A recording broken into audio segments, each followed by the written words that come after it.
The story of America is not written in skyscrapers. It is written right here. Among the dense forests and the vast open prairies, this hunter has sat here for 4 hours. Before him lies absolute silence. But behind that silence is the most complex biological management system in the world.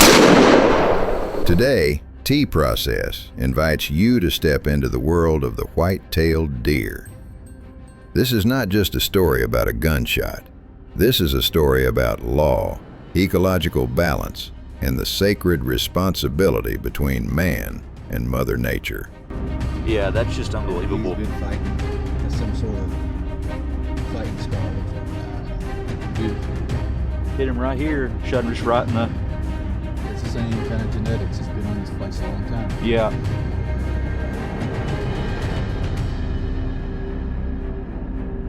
Few people know that in 1900, the white-tailed deer faced near extinction in North America, with only about 500,000 individuals remaining due to unregulated hunting. But thanks to the Pittman-Robertson Act and the conservation efforts of hunters themselves, a miracle occurred. Today, the U.S. Fish and Wildlife Service estimates that over 32 million white-tailed deer roam across the United States. From Texas, which holds the record with over 5.5 million individuals, to the hardwood forests of Pennsylvania. They are icons of survival, intelligence, and extraordinary adaptability.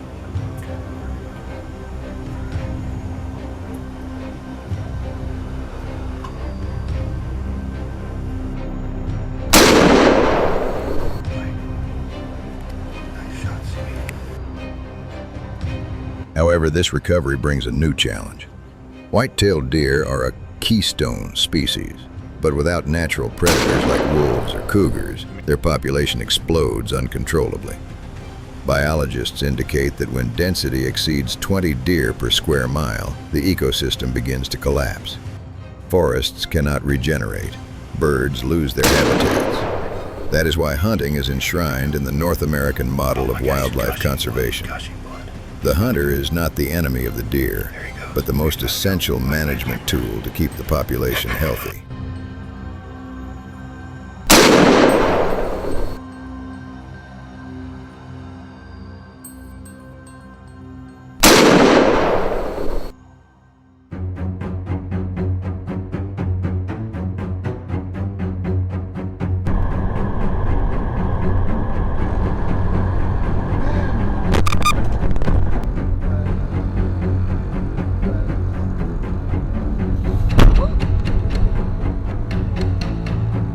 You may love them, but statistics do not lie. According to State Farm data, there are approximately 1.9 million deer vehicle collisions in the U.S. every year. Pennsylvania leads the nation, where the risk is 1 in 54 drivers hitting a deer. These accidents claim the lives of about 200 Americans annually and cause up to $10 billion in property damage. When you see a deer crossing sign, it is not an idle warning. It is proof that the conflict between human civilization and the wild world is more intense than ever.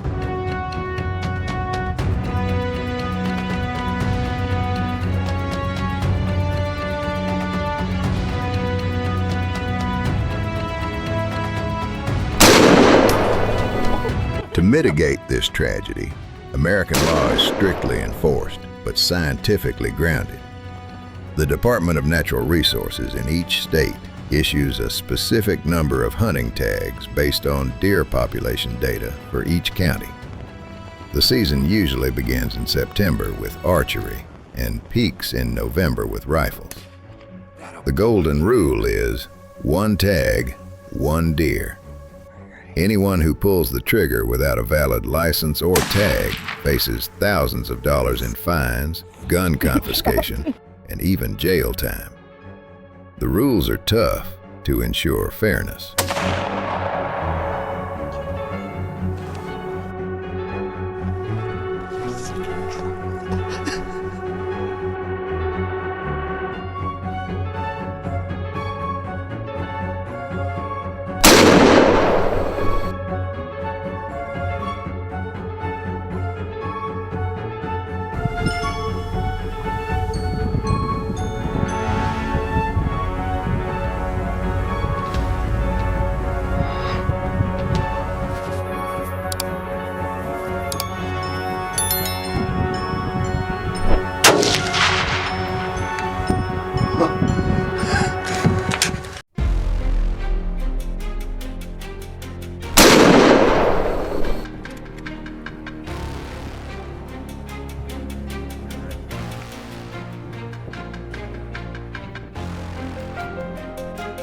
To mitigate this tragedy, American law is strictly enforced, but scientifically grounded.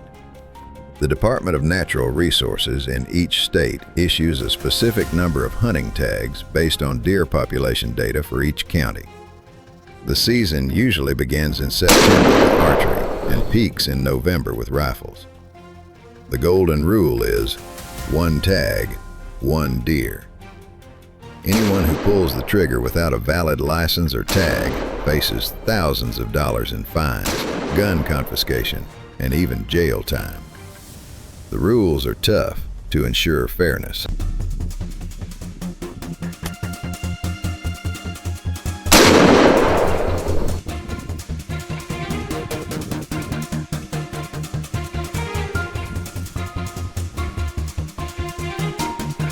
In America, the playing field is divided into two worlds, public land and private land. On millions of acres of public land, baiting is strictly prohibited in most states. You cannot scatter corn to lure deer in for a shot. That violates the fair chase principle of the Boone and Crockett Club.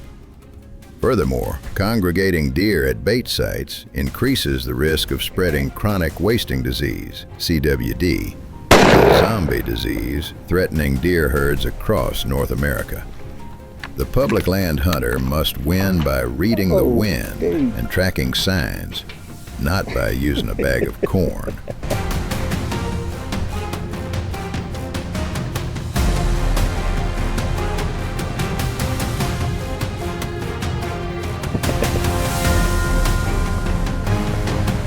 Yeah. Pull the dirt off of it.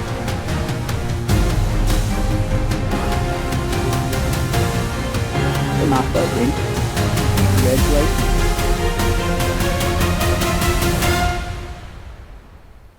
That's your biggest buck so far, isn't it?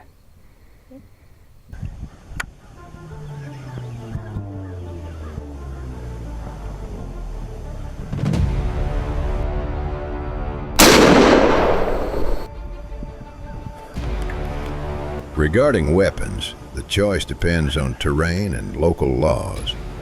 In the open West, rifle calibers like the .30-06 Springfield or 6.5 Creedmoor dominate due to their precision at 300 yards. But in populated Midwest states like Ohio or Illinois, laws only permit straight wall cartridges like the .350 Legend or shotguns, ensuring bullets don't travel too far near residential areas. Whether holding a bow or a modern firearm, the hunter's responsibility is to know their weapon better than they know themselves.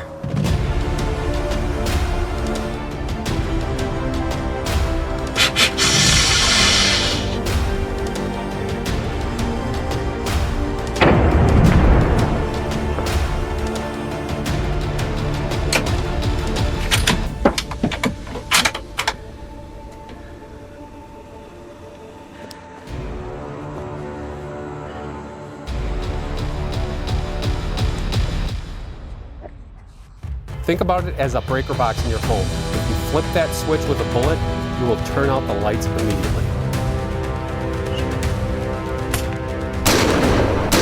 The defining moment is not when you see the deer, but when you decide to place your finger on the trigger.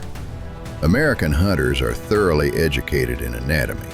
The only target is the vitals, the heart and lungs, located just behind the shoulder. A bullet passing through this area causes unconsciousness in seconds, minimizing suffering. Head or neck shots are taboo for ethical marksmen, as the risk of wounding without killing is too high. If they are not 100% certain, they will never pull the trigger.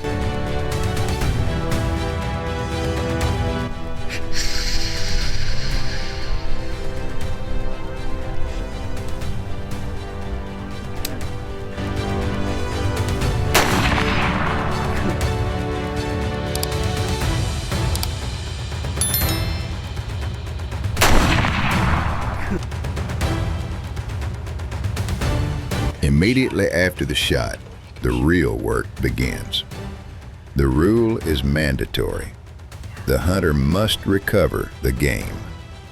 Abandoning a deer is a crime, both ethically and legally.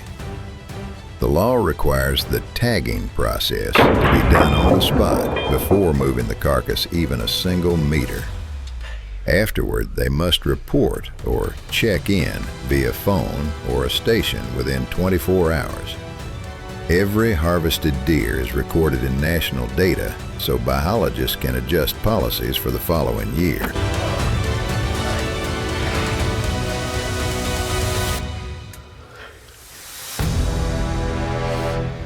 He's a cool dude. Yeah, he's kind of neat.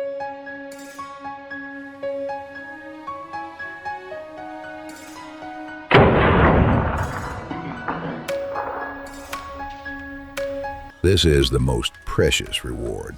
Not the antlers on the wall, but a freezer full of meat. A mature 150-pound whitetail will provide about 50 to 60 pounds of pure, lean venison. It is the highest quality organic protein, no growth hormones, no antibiotics, and less saturated fat than chicken breast. In an age of industrial food, bringing home clean sustenance for the family is the pride of millions of American fathers. It is a direct connection from field to table.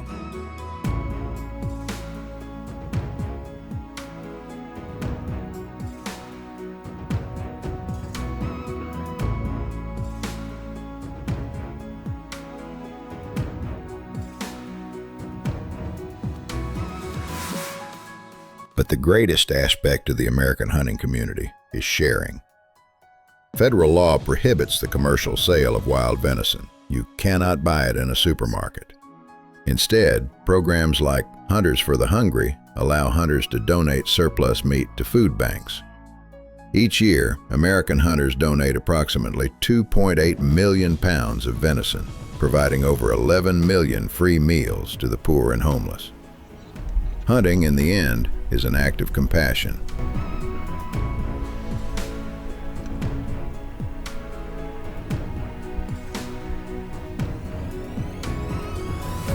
Former President Theodore Roosevelt, the father of the conservation movement, once said, "The wildlife conservationist is the true hunter." Revenue from hunting licenses and taxes on firearms contributes over 60% of wildlife conservation funding in the U.S. Hunting white-tailed deer is not slaughter. It is how we participate in the circle of life, keeping nature balanced against the pressures of the modern world. Without hunters, there would be no deer. That is a paradoxical yet magnificent truth.